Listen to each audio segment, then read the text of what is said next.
On a rainy autumn morning in the heart of Mapleton, a quaint town nestled in the Vermont countryside, Ellie Morgan walked briskly toward her flower shop, clutching her umbrella against the wind. At 45, her face showed the gentle lines of someone who smiled often despite life's hardships. The cobblestone streets glistened with rain as she made her daily journey to Bloom and Grow, the small flower shop she had inherited from her grandmother. As she crossed the town square, Ellie noticed an elderly man sitting alone on a bench, hunched against the downpour. His clothes were worn, his expression weary. Without hesitation, she changed course and approached him. "Good morning," she said warmly, extending her umbrella to shield him. "This weather isn't fit for sitting outdoors. Would you like to share?" "My breakfast?" She offered him half of her blueberry muffin and a thermos of coffee. The old man looked up, surprise flickering across his weathered face. "That's mighty kind of you, miss," he said in a gravelly voice. "Don't see much of that these days." Ellie sat beside him, unconcerned about getting to her shop on time. "I'm Ellie Morgan. I run the flower shop across the square." "Name's Walter," he replied, gratefully accepting the food, "just passing through town." Across the square, partially hidden by the fog-kissed elm trees, a tall figure watched their interaction with undisguised interest. His expensive coat and the sleek car parked nearby marked him as someone unaccustomed to small-town life. Yet something about the simple act of kindness he was witnessing made Richard Harrington pause longer than he'd intended. Later that morning, as Ellie arranged a bouquet of autumn chrysanthemums, she thought about her daughter Lily, who would be married in just 3 months. The bell above the door jangled, pulling her from her thoughts as her daughter burst in, radiating excitement. "Mom, the wedding planner just called. She has 3 new ideas for the reception venue." Lily's eyes sparkled as she talked, her hands moving animatedly. At 25, she was the spitting image of Ellie in her youth, same chestnut hair and determined green eyes. Ellie smiled, pushing aside the nagging worry that had been her constant companion lately. The flower shop was struggling. In an age of corporate flower delivery services and online ordering, her small business was barely staying afloat. The bank had given her one final extension on her loan, but without a miracle, she might lose her grandmother's legacy before Lily's wedding day. "That's wonderful, sweetheart," she replied, focusing on her daughter's happiness rather than her own concerns. "Tell me all about them." As Lily described elaborate gazebos and historic mansions, Ellie calculated costs in her head. Every penny was going toward the wedding, a fact she carefully concealed from her daughter. Since raising Lily alone after her husband abandoned them 20 years ago, Ellie had always put her daughter's needs first. The wedding would be no exception, even if it meant selling her grandmother's antique silver to make it happen. That evening, as Ellie locked up the shop, she found herself wondering what would come next. For 2 decades, her life had revolved around Lily and the flower shop.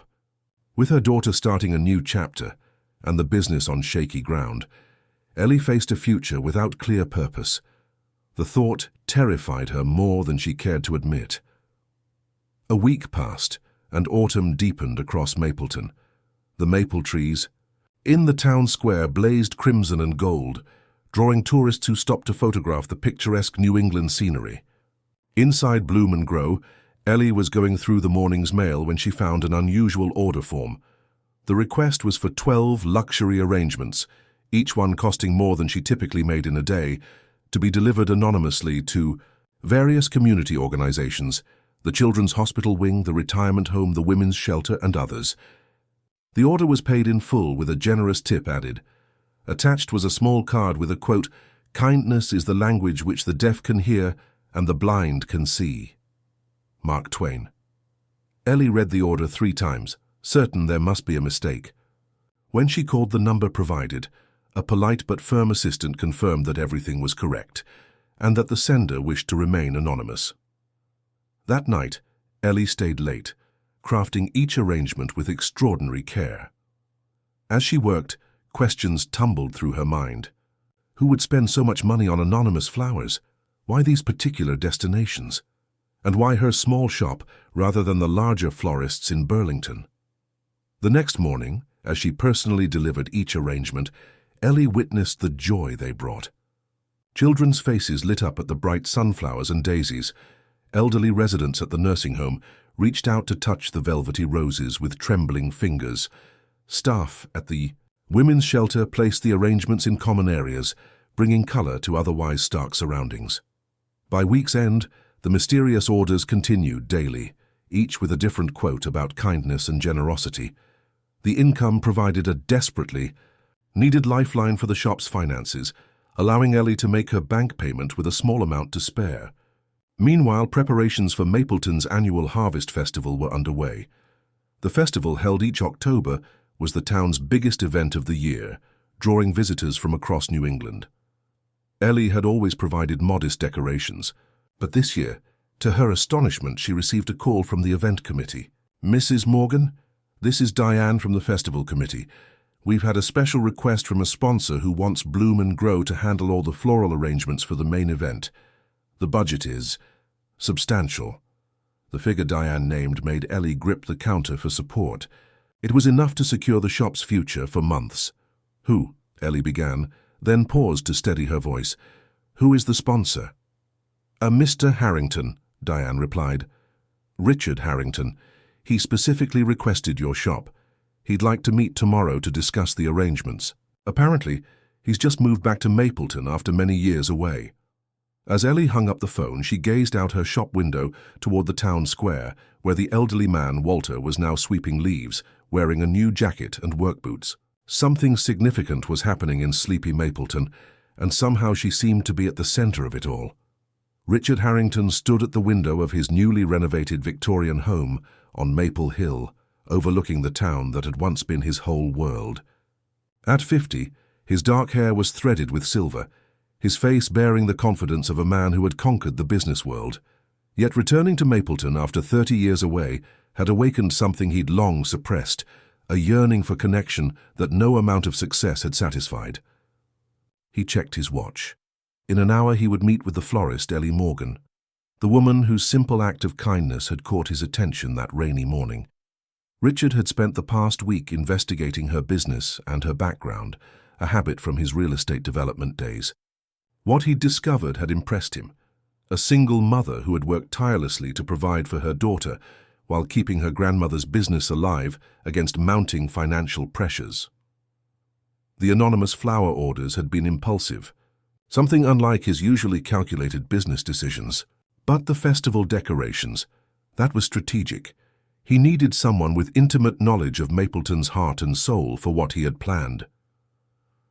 "Walter," Richard called out, "is everything ready for the meeting at the festival grounds?" The elderly man, now neatly dressed in pressed khakis and a flannel shirt, appeared in the doorway. "All set, Mr. Harrington. Coffee and those pastries from Miller's Bakery will be waiting." Walter had been Richard's first project upon returning to Mapleton. Finding the man homeless after a series of unfortunate events, Richard had offered him a job and the gardener's cottage on his property. It wasn't charity. Walter had once been the town's most respected landscaper before health problems and bad luck had taken their toll. "She doesn't know, does she?" Richard asked. "About our connection?" Walter shook his head. "No, sir. I've kept my promise." "Good." Richard turned back to the window. "Let's keep it that way for now." At the festival grounds, Ellie arrived 10 minutes early, portfolio in hand. The pavilion overlooking the lake was Mapleton's pride, dating back to the 1920s. Today it was empty except for a table set with coffee and pastries and a tall man whose presence somehow filled the space. "Mrs. Morgan," Richard extended his hand, "thank you for coming." "Ms.," she corrected automatically. "But please, call me Ellie." His handshake was firm but brief. "Richard Harrington, I've heard excellent things about your work." For the next hour, they discussed his vision for the festival, something grand yet authentic, showcasing Mapleton's natural beauty while honoring its traditions. Ellie found herself impressed by his attention to detail and knowledge of native plants. "You seem to know a lot about local flora, for someone who's been away so long," she observed, studying him. A smile touched his lips. "My mother was an avid gardener. Some lessons stay with you," he paused. "I understand your daughter is getting married soon. Congratulations." Ellie blinked, surprised by the personal turn. "Thank you. Lily and Ben have been together since high school." She hesitated. "How did you know about her wedding?" "Small town," he replied smoothly. "Word travels." He stood, effectively ending the conversation. "I think we understand each other, Ellie. I look forward to seeing your preliminary designs next week." As she drove back to her shop, Ellie couldn't shake the feeling that there was more to Richard Harrington than he revealed. His project would save her business, but what did he want in return? Later. That afternoon, Lily burst into the shop, her expression troubled. "Mum, we need to talk about the wedding." Ellie's heart sank. More expenses? She'd already stretched her budget to the breaking point. "What is it, sweetheart?" "I'm thinking of postponing it until spring." "Postponing? But why? The venue is booked." "The deposit's paid." Ellie set down the rose she'd been trimming. Lily's eyes filled with tears. "Because I'm worried about you. Don't think I haven't noticed how you're struggling with the shop. Ben and I talked, and we don't want our wedding to be what puts you under." "Absolutely not," Ellie said firmly. "Your wedding will happen as planned. The shop is fine, better than fine, actually. I've just landed the contract for the Harvest Festival decorations." "Really?" Lily's face brightened. "That's a huge deal." "Yes, it is." Ellie hugged her daughter, hiding her own complex emotions. "So no more talk of postponements. Your job is to be a happy bride." After Lily left, Ellie sat alone among her flowers, troubled by the realization that her daughter had been protecting her, rather than the other way around. Had she failed so completely that Lily felt responsible for her well-being? The next morning, a familiar figure appeared at her shop. Walter, the elderly man from the park, now looking remarkably different, clean-shaven, his grey hair neatly trimmed. "Good morning, Miss Morgan," he said with a tip of his cap. "I've come on behalf of Mr. Harrington. He'd like to add something to the festival order." Ellie studied him, recognition dawning. "You're the gentleman from the park bench." A flicker of discomfort crossed his face. "Yes, ma'am. I've had a change in circumstances recently." "You work for Richard Harrington now?" Walter nodded. "Groundskeeper and general assistant. Mr. Harrington gave me a chance when others wouldn't." As Walter explained the additional arrangements needed, Ellie's mind raced with questions. The timing seemed too coincidental. Had Richard seen her that morning with Walter? Was that why he'd selected her shop for the anonymous donations and now the festival contract? Over the next few days, Ellie found herself increasingly curious about Richard Harrington. The local newspaper archives revealed that he'd left Mapleton at 18, the son of a factory worker and a seamstress. He'd made his fortune in real estate development, transforming struggling urban areas into thriving communities. Recently, he'd sold his company for an undisclosed but reportedly astronomical sum. Why would such a man return to Mapleton? And why take an interest in her struggling flower shop? The answer came unexpectedly during a town council meeting she attended. With her friend Sarah, who owned the local bakery, the mayor announced a major development project, the revitalization of Mapleton's historic downtown, funded entirely by a foundation headed by Richard Harrington. "The centerpiece will be the restoration of the town square," the mayor said excitedly, "with modern amenities that respect our history." As the projected images appeared on screen, Ellie's blood ran cold. The plans showed a completely redesigned town center, including the block where Bloom and Grow had stood for 60 years. Its place was a sleek building labeled Mapleton Marketplace. "This can't be right," she whispered to Sarah. "That's my shop." "Maybe they made a mistake," Sarah suggested, squeezing her hand. But when Richard took the podium to answer questions, his words confirmed Ellie's fears. "We'll be working closely with existing business owners to ensure smooth transitions," he said confidently. "Our goal is to preserve Mapleton's character while creating infrastructure for growth." Ellie stood abruptly, drawing attention in the small meeting room. "And what about businesses that don't want to transition?" she asked, her voice carrying clearly. "What about family legacies that can't be replaced with modern amenities?" Richard's eyes found hers, recognition and something like regret flickering across his face. "Every effort will be made to accommodate historical significance," he replied, smoothly. "I'd be happy to discuss specific concerns after the meeting." "I'm sure you would," Ellie said coldly, gathering her things. "Just like you've been discussing the festival plans while hiding your real agenda." As she walked out, whispers followed her. But all Ellie could think about was the stunning betrayal, the mysterious orders, the festival contract. They weren't acts of kindness or appreciation for her work. They were calculated moves to soften her up before he demolished her grandmother's legacy. Outside, in the cool evening air, Ellie took a deep breath, fighting back tears of anger and disappointment. For a moment, she'd allowed herself to believe in fairy tales, in mysterious benefactors and second chances. Now she saw the truth.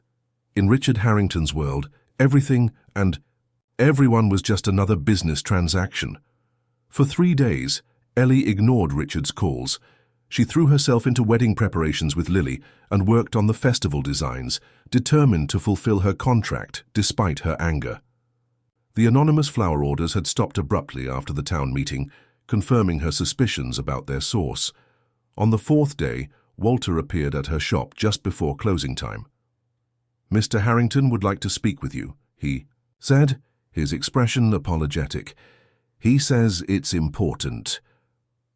"I have nothing to say to him," Ellie replied, aggressively sweeping fallen petals from the counter. "He can talk to my lawyer if he wants to discuss transitioning my business." Walter sighed heavily. "Ms. Morgan, there are things you don't understand." "I understand perfectly," she said, looking up. "He's a developer. I own prime real estate. It's not complicated." "Richard Harrington is more than just a developer," Walter said quietly, "and his interest in Mapleton and in you goes deeper than you realize." Something in his tone made Ellie pause. "What do you mean?" Walter glanced around the empty shop. "It's not my story to tell, but please just hear him out."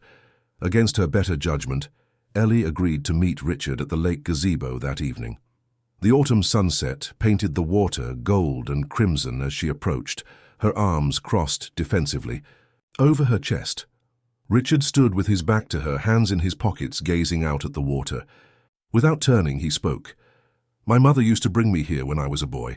She'd save up change from her wages at the textile mill to buy us ice cream." Ellie remained silent, unmoved by his nostalgia. He turned to face her, his expression more vulnerable than she'd seen before. "I owe you an explanation, Ellie. Please sit." Reluctantly, she took a seat on the weathered bench. "I was born in Mapleton," he began.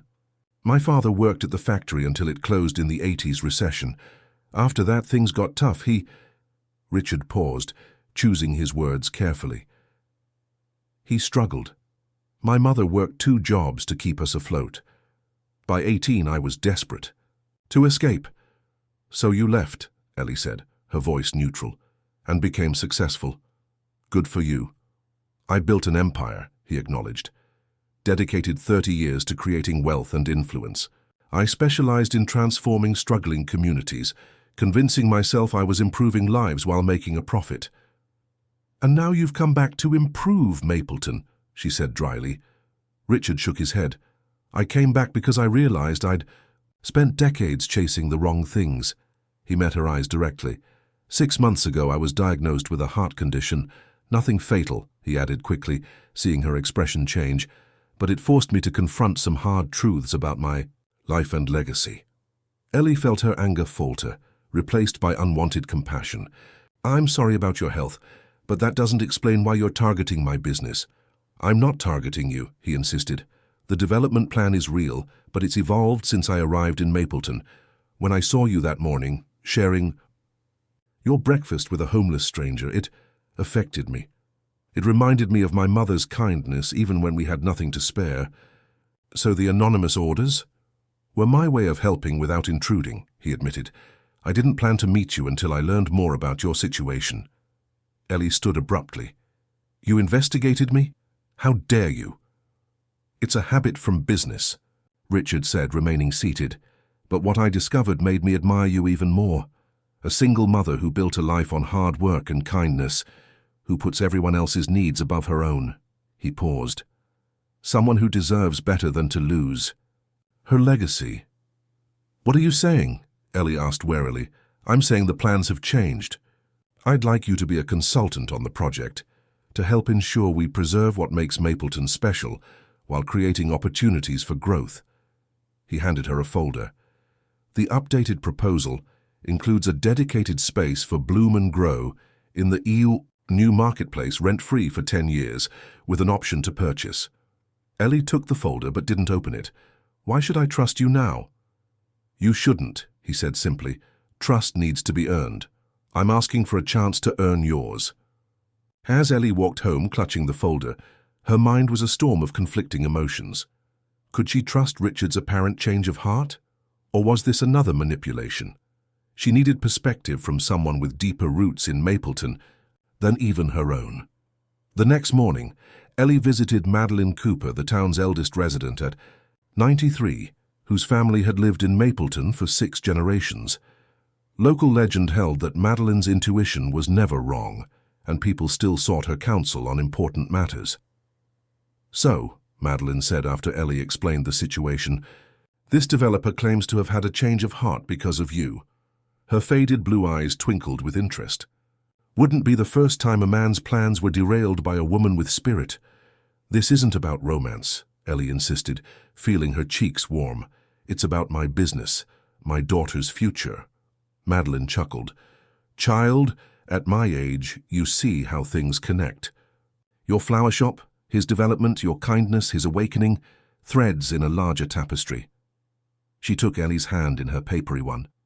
Tell me about this Richard Harrington. Not his words, but your feeling about him. Ellie hesitated. He's complicated, confident but searching for something, powerful but somehow lonely. She frowned. Why does that matter? Because people don't change their nature, only their choices, Madeline replied. If there's good in him, your kindness might have awakened it.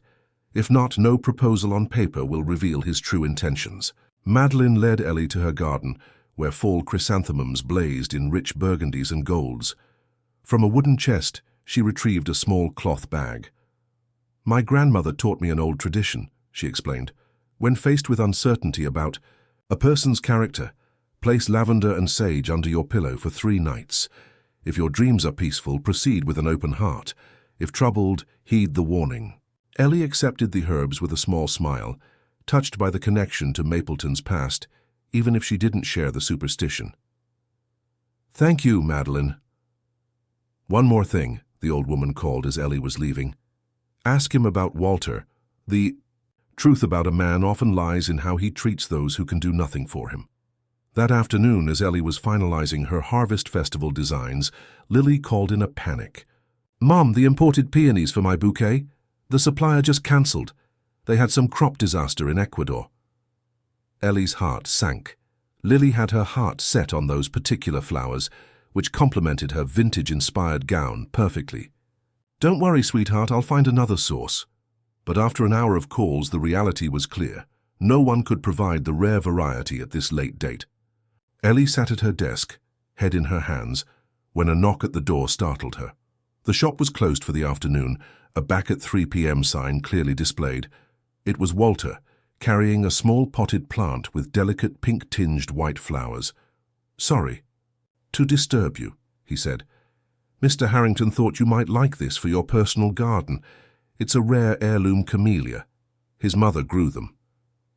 Ellie accepted the plant, momentarily distracted from her problem. It's beautiful. Please, thank him for me. Walter lingered, seeming to debate something internally. Miss Morgan, may I speak freely? She nodded, curious. I wasn't entirely honest about my relationship with Richard. I knew him when he was a boy. Walter's weathered face softened with memory.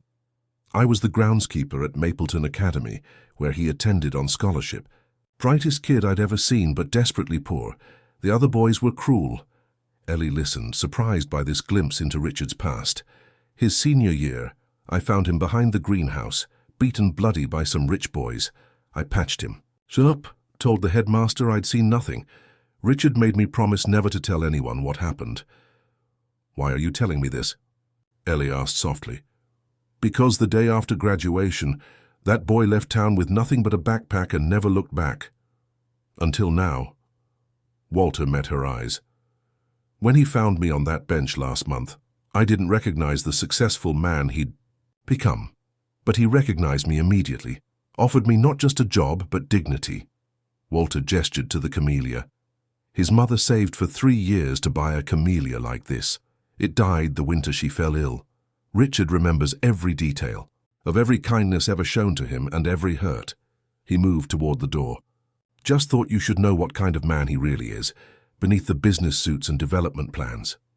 After Walter left, Ellie sat for a long time, contemplating the camellia and what she'd learned. Then, her florist's mind making connections, she had a sudden inspiration about Lily's wedding flowers. She reached for the phone and dialed Richard's number.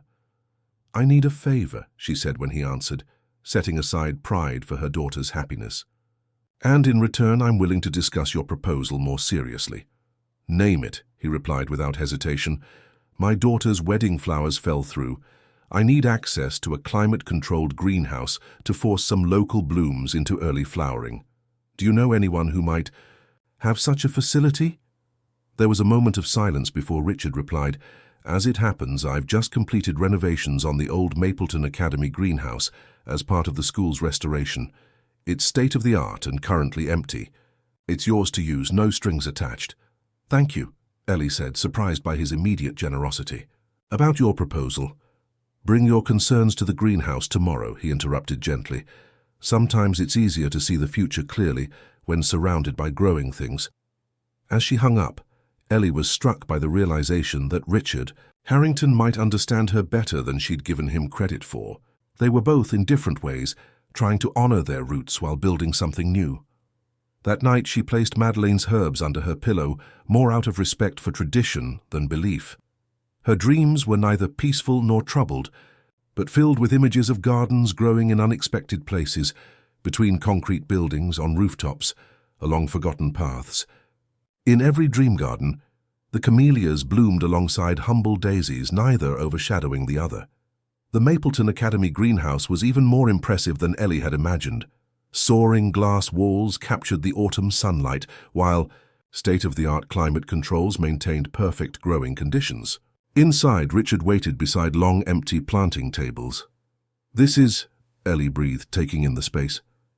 "Excessive for a small-town school," Richard suggested with a self-deprecating smile. "Perhaps. But I wanted these students to have opportunities." "I never did." Ellie set down her bags of gardening supplies. "Walter told me about your time here." A shadow crossed Richard's face. "Did he now? I suppose some secrets have an expiration date." He gestured to the greenhouse. "Will this work for your daughter's flowers?" "It's perfect," she admitted, unloading native wildflower seedlings and bulbs. "With controlled light and temperature, I can force these to bloom by her wedding day." Asmansi. They worked together preparing the soil and planting. Ellie explained her vision. Local blooms arranged in a style reminiscent of Victorian bouquets, delicate yet distinctive. To her surprise, Richard showed considerable knowledge of horticulture, suggesting complementary plantings and asking thoughtful questions about her technique. "You didn't learn this in real estate development," she observed, watching him carefully. "Transplant a delicate fern." "My mother," he explained. "After my father left, gardening became her solace. We couldn't afford much, but she could make anything grow. Even in our tiny apartment, we had windowsills crowded with plants." His hands worked steadily, belying the emotion in his voice. "Before she fell ill, she dreamed of having a flower shop like yours." The revelation hung between them, a thread connecting their separate pasts. "Is that why you're so interested in my shop? Because of your mother?" Richard straightened, meeting her eyes directly. "Initially, perhaps, but now," he hesitated. "Now I admire what you've built on your own terms. Bloom and Grow isn't just a business, it's the center of a community. Webb. The festival preparations have shown me that." He walked to a drafting table where blueprints were spread out. "That's why I've revised the development plan. Instead of demolishing the existing buildings, we'll restore them, maintaining their character while updating infrastructure." He pointed to where her shop stood. Your building stays exactly where it is with improvements you approve. Ellie studied the new plans skeptically. And the catch? No catch, though I'd still like your input on creating a broader green space initiative, community gardens, educational programs about native plants, things that benefit Mapleton while honoring its heritage. It sounded too good to be true, which in Ellie's experience usually meant it was. Why the change of heart? Richard was quiet for a moment. Because success means different things at different stages of life, he finally said. I've built buildings. Now, I want to build something more lasting. Over the next 2 weeks, as the Harvest Festival approached, Ellie found herself cautiously working alongside Richard on both the floral designs and the revised development plans. Their shared passion for preservation created an unexpected partnership, and despite her lingering wariness, she found herself enjoying his company and respecting his vision. Meanwhile, Lily noticed the change in her mother. "You seem different. Lately," she observed one evening as they finalized wedding details. "More, I don't know, present? Like you're not just going through the motions anymore." Ellie looked up, surprised. "Was I that obvious before?" Lily squeezed her hand. "Only to someone who knows you well. Ever since Dad left, you've been focused on survival, keeping the shop running, making sure I had everything I needed. I've worried that after the wedding you'd be left with an empty life." "Oh, sweetheart." Ellie's eyes welled with tears. "I never wanted you to worry about me." "That's the thing about love, Mom. It goes both ways." Lily smiled mischievously. "So tell me about this developer everyone's talking about. Sarah from the bakery says he can't take his eyes off you when you're working on the festival committee." "It's not like that," Ellie protested, feeling heat rise to her cheeks. "We're professional colleagues with similar interests in preservation." Lily raised an eyebrow. "Uh-huh.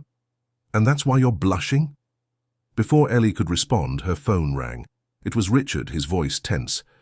"Ellie, there's been an accident. The warehouse storing the festival decorations caught fire. Everything's gone." 30 minutes later, Ellie stood beside Richard at the smoldering warehouse.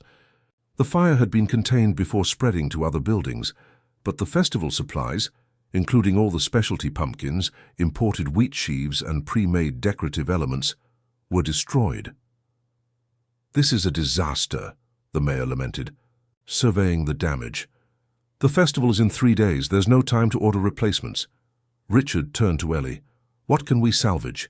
Is there any way to create new decorations in time?" Ellie's mind raced through possibilities. "We'd need to use what's available locally. Wildflowers from the meadows, branches from the maple groves, gourds from local farms." She shook her head. "But we'd need dozens of volunteers working round the clock." "Then that's what we'll have," Richard said decisively. Addressing the gathered town officials, he continued, "This festival is about Mapleton's spirit, not imported decorations. Let's make this an opportunity to showcase what makes this town special, its people and natural beauty." By morning, Richard had organized teams of volunteers, secured donations from local farms, and converted the town hall into a massive crafting workshop. Ellie found herself directing operations, teaching volunteers how to create arrangements, from wildflowers, pine boughs, and autumn leaves. "You're a natural leader," Richard observed, bringing her coffee as she demonstrated wreath-making to a group of high school students. "Necessity," she replied with a tired smile, "though I must admit, there's something special about seeing the whole town come together like this." What emerged from their crisis was something unexpected, a festival decoration scheme more authentic and distinctive than anything they'd originally planned. Every element told a story. Wreaths made from grapevines donated by the local winery, centerpieces featuring apples from the orchard that had operated for 5 generations, wildflower arrangements in hand-thrown pottery from Mapleton's Art Center. The night before the festival, Ellie and Richard surveyed their work in the town square, illuminated by the strings of lights already in place. "It's beautiful," she admitted, gazing at the transformed space. "More beautiful than I imagined." "Because it has soul," Richard replied, standing close beside her in the autumn chill, "something imported decorations could never provide." Their eyes met, the moment charged with unspoken feelings. Before either could speak, Walter approached, his expression troubled. "Mr. Harrington, there's an issue with the sound system. The technicians say the main speaker is damaged." Richard reluctantly broke eye contact. "I'll handle it. Will you be all right getting home, Ellie?" "I'll be fine," she assured him, suddenly aware of how tired she was after days of non-stop work. As she walked home through the quiet streets, Ellie found herself reflecting on the unexpected journey of the past weeks. Richard Harrington had entered her life as a potential threat to everything she valued, yet now she couldn't imagine Mapleton's future without his vision, or her own future without his presence. The morning of the Harvest Festival dawned clear and crisp, perfect, autumn weather. Ellie arrived early to make final adjustments to the central display, a stunning arrangement of maple branches, late-blooming wildflowers, and artfully placed gourds that would serve as the backdrop for the opening ceremony. Richard found her, there looking uncharacteristically nervous in a tailored suit rather than the casual clothes he'd worn during their preparations. "The governor just arrived," he told her, "along with representatives from the State Historical Preservation Society." Ellie frowned. "You didn't mention they were coming." "Because I didn't know until last night." He hesitated. "They're here to announce a major grant for Mapleton's preservation, specifically for our community-based approach to sustainable development." "That's wonderful news," Ellie said, genuinely pleased. "Your vision is being recognized." "Our vision," he corrected, "which is why I'd like you beside me for the announcement." The festival opening exceeded everyone's expectations. Tourists and locals alike marveled at the unique decorations, with many commenting that this year's festival captured Mapleton's essence better than any previous year. The governor's speech praised the town's resilience and creativity in the face of adversity, holding up the festival as a model for authentic community celebration. As Richard took the podium to accept the preservation grant, he surprised everyone, Ellie most of all, by announcing the creation of a Bloom and Grow initiative that would establish community gardens and horticultural education programs throughout Mapleton. This initiative will be guided by our town's most knowledgeable plant expert and passionate preservationist, he concluded, gesturing for Ellie to join him. A woman whose simple act of kindness reminded me of what truly matters in building community. Thunderous applause greeted her as she walked onto the stage, emotions warring within her, pride in what they'd accomplished, excitement for the future, and confusion about her feelings toward the man now holding out his hand to her. As the day progressed and the festival hit full swing, Ellie and Richard were approached by countless residents offering congratulations and suggestions for the new initiative. Among them was Madeline Cooper, who made her way slowly toward them with the help of a cane. "So you found your answer," the old woman said to Ellie, her eyes twinkling. "About the development?" "Yes, I think we've reached a good compromise," Ellie replied. Madeline chuckled. "Not what I meant, child, and you know it." She turned her sharp gaze to Richard. "Young man, I knew your mother. Margaret was a good woman who saw beauty where others saw only weeds." Richard looked startled. "You knew my mother?" "This town has deeper connections than most realize," Madeline replied cryptically. "Just remember, true growth requires both roots and reaching branches." With a knowing smile, she moved on, leaving them both puzzled. As evening approached and the festival lights twinkled against the darkening sky, Ellie found herself standing beside Richard at the edge of the town square, watching children play traditional harvest games. "I received an interesting offer yesterday," she said carefully. "A boutique hotel in Burlington wants to contract with Bloom and Grow for all their floral needs. It would mean expanding, hiring staff, possibly even opening a second location." Richard's expression remained neutral. "Sounds like an excellent opportunity." "It is," she agreed, "the kind I've dreamed about for years." She paused. "But it would mean less time for community projects here. Less time for other things that have become important to me." "What will you do?" he asked quietly. Ellie turned to face him fully. "I don't know yet. For the first time in 20 years, I'm considering what I want, not just what's practical or necessary." "And what do you want, Ellie Morgan?" Richard's voice was low, intimate despite the festival sounds around them. Before she could answer, Lily appeared, breathless with excitement. "Mom, the wedding coordinator just called. The Historical Society mansion we wanted originally has had a cancellation. We can have the reception there after all." As Lily shared the details, Ellie saw both joy and uncertainty flash across Richard's face. Joy for her good fortune, uncertainty about what it might mean for the delicate connection growing between them.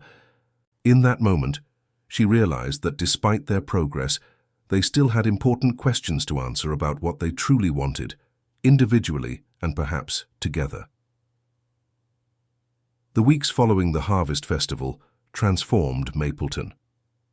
Richard's development project began with careful restoration of the town's historic buildings, while Ellie found herself dividing her time between bloom and grow, wedding preparations, and consultations on the new community gardens. Their professional collaboration continued, though both carefully maintained a certain distance as if by unspoken agreement. One crisp November morning, Ellie arrived at the shop to find Walter waiting outside, a battered metal box in his hands. "Mr. Harrington asked me to give you this," he said, offering the container. "Said it might be important for your decision about the Burlington contract." Ellie accepted the box with curiosity. Inside, she found a collection of dried flowers, carefully preserved between waxed papers, along with a handwritten journal. The name inscribed on the first page made her breath catch: Margaret Harrington. "Richard's mother's garden journal," Walter explained. "He thought you might appreciate her notes on forcing winter blooms. She was quite skilled at it." Ellie turned the fragile pages reverently. The journal contained not just gardening advice, but personal reflections spanning nearly 20 years. Margaret's voice emerged through careful observations about plants that thrived despite harsh conditions, metaphors that clearly applied to her own challenging life. In the final entry, dated just weeks before her passing, Margaret had written, "Gardens, like lives, are not measured by their size but by their vitality. A single bloom perfectly realized contains more beauty than acres of neglected potential. I hope Richard learns this someday." Moved by this intimate glimpse into Richard's past, Ellie tucked the journal into her bag. This wasn't just about gardening techniques. It was Richard sharing a piece of his heart, letting her see the roots from which he'd grown. That evening, as snow began to fall outside her window, Ellie called the Burlington Hotel and respectfully declined their offer. The decision felt right, though she couldn't fully articulate why, even to herself. 3 days before Lily's wedding, disaster struck again. The historic mansion that had agreed to host the reception was damaged by a burst pipe, leaving them without a venue at the last minute. "Everything's booked," Lily sobbed, pacing Ellie's living room. "All the local venues, the hotel ballrooms, everything." "We'll figure something out," Ellie promised, though her mind raced with increasingly desperate possibilities. The church hall was too small, outdoor options impossible in December. When her phone rang with Richard's number, Ellie expected it was about the community garden plans.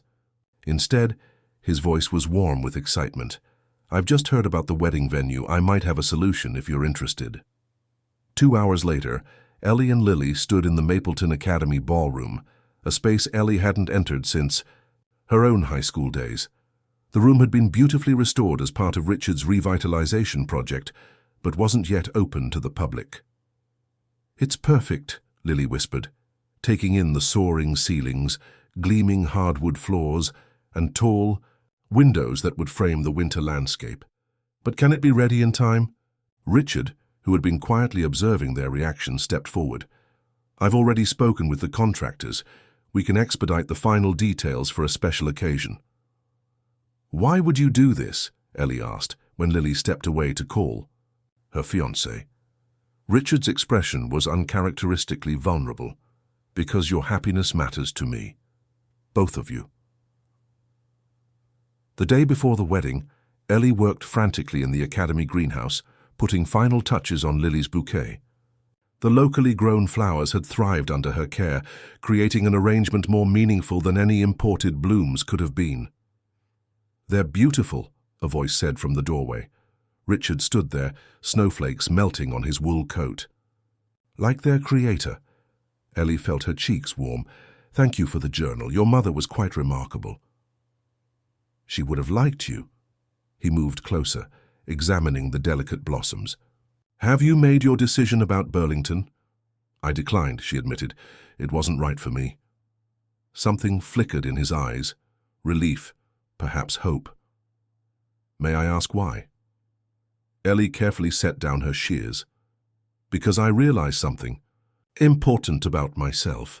For 20 years I've been torn between two fears, fear of change and fear of stagnation. I've been so focused on preserving what I have that I haven't allowed myself to grow in new directions." She met his gaze directly. "Your mother wrote something that resonated with me, about gardens being measured by their vitality, not their size.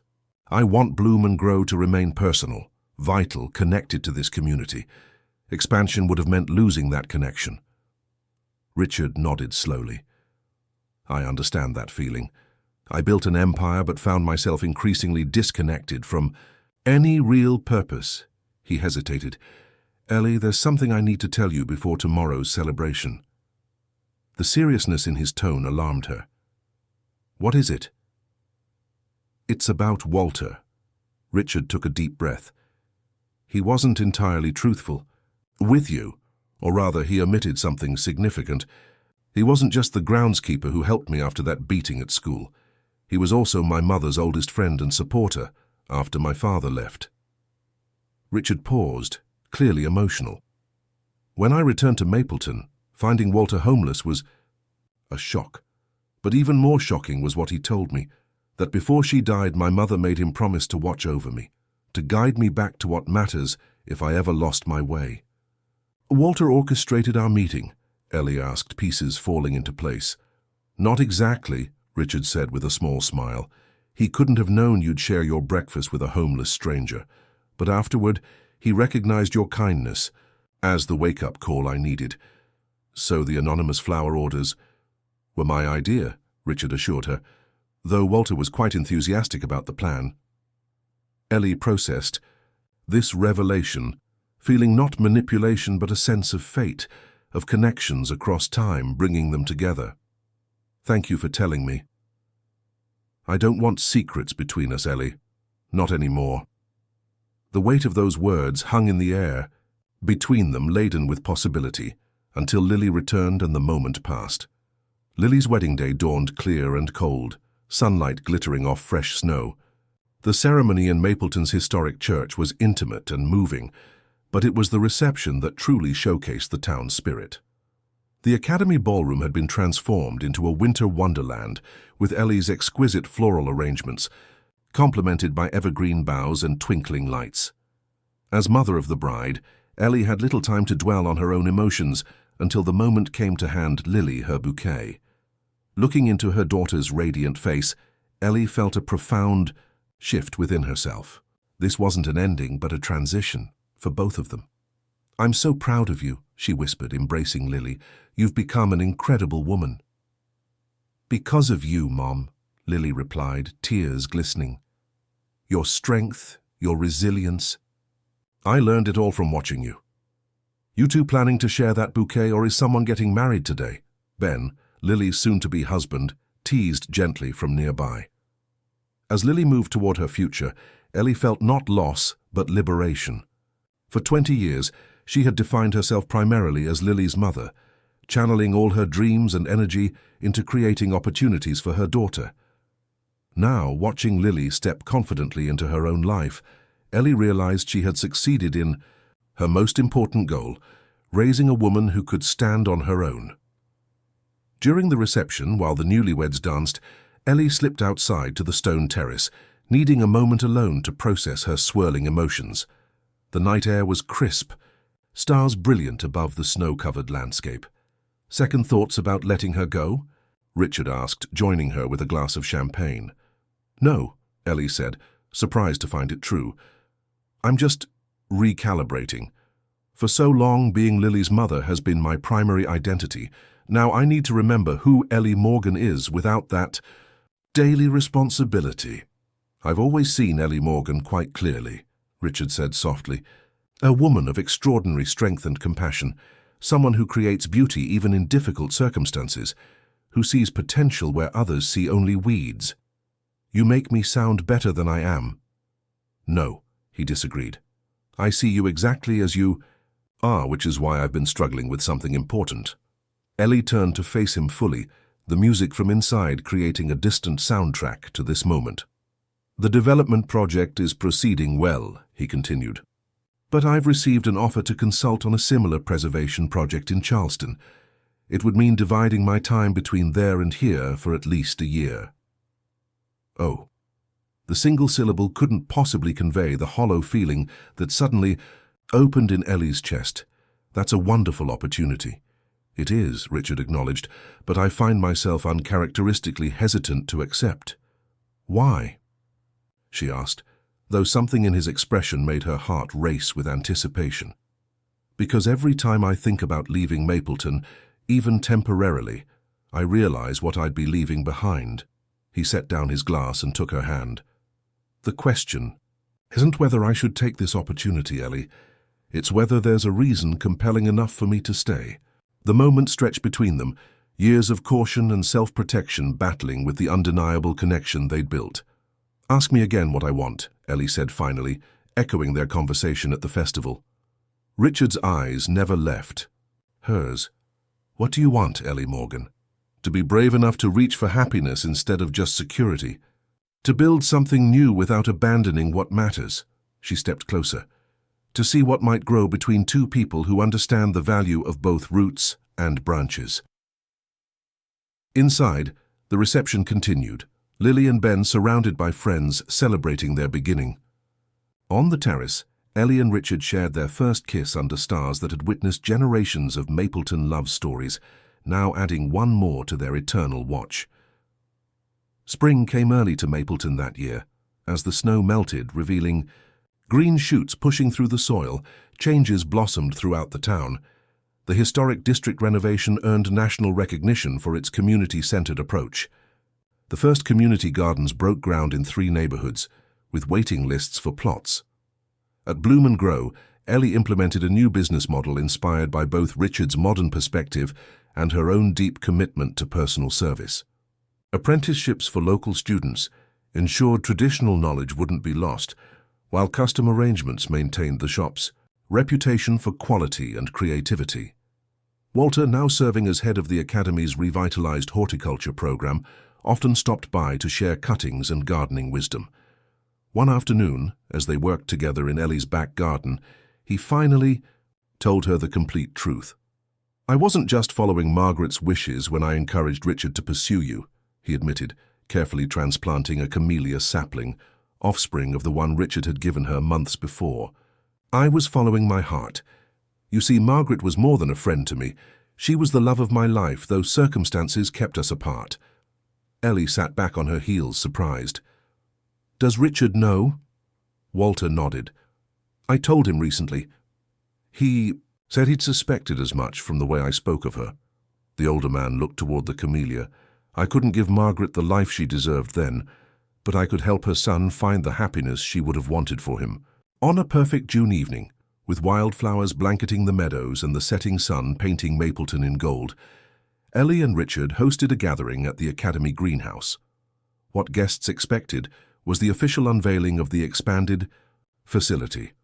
What they received, in addition, was an announcement. A year ago, Richard addressed the assembled friends and community members. I returned to Mapleton thinking I was here to change this town. Instead, this town, and especially one remarkable resident, changed me. He reached for Ellie's hand, their fingers intertwining naturally, comfortably. Today we're celebrating not just new growth in these gardens, but a partnership that proves it's never too late for second chances. As community members congratulated them, Walter approached with Madeline Cooper on his arm, both beaming with approval. The herbs worked, I see, Madeline said with a wink to Ellie. Lily and Ben, recently returned from their honeymoon and already expecting their first child, embraced Ellie tightly. I told you he couldn't take his eyes off you, Lily whispered. Are you happy, Mom? Truly happy? Ellie looked around at the greenhouse filled with friends, at the town visible through the glass walls, at the man who had unexpectedly captured her heart. "More than I ever imagined possible," she replied honestly. Later, as twilight settled over Mapleton, Ellie and Richard walked hand in hand through the town square where their story had begun. The elderly bench where Walter had once sat remained, though now it bore a small plaque, dedicating it to moments of kindness that change lives. "You know," Ellie said, pausing beside the bench, "when I offered Walter breakfast that morning, I was just doing what felt right in the moment. I never imagined where it would lead." Richard pulled her close. "That's the beauty of genuine kindness. It creates ripples we can't predict. My mother understood that. Now I do too." "What would she think of all this?" Ellie asked, gesturing to encompass the revitalized town, their relationship, all that had grown from that rainy autumn morning.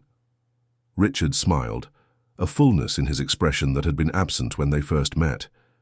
She'd say what she always said about her favorite gardens, that the most beautiful blooms often come after the harshest winters. As they continued their walk under a canopy of stars, Mapleton settled into evening around them. Not the same town it had been a year ago, but stronger, more vibrant, its roots honored even as new growth reached skyward. Like the couple now planning their shared future, the town had found its balance between preservation and progress, between honoring the past and embracing change. And it had all begun with a simple act of kindness on a rainy autumn morning, proof that sometimes the most extraordinary journeys start with the smallest steps, and that it's never too late for hearts, like carefully tended gardens, to achieve their fullest, most beautiful bloom.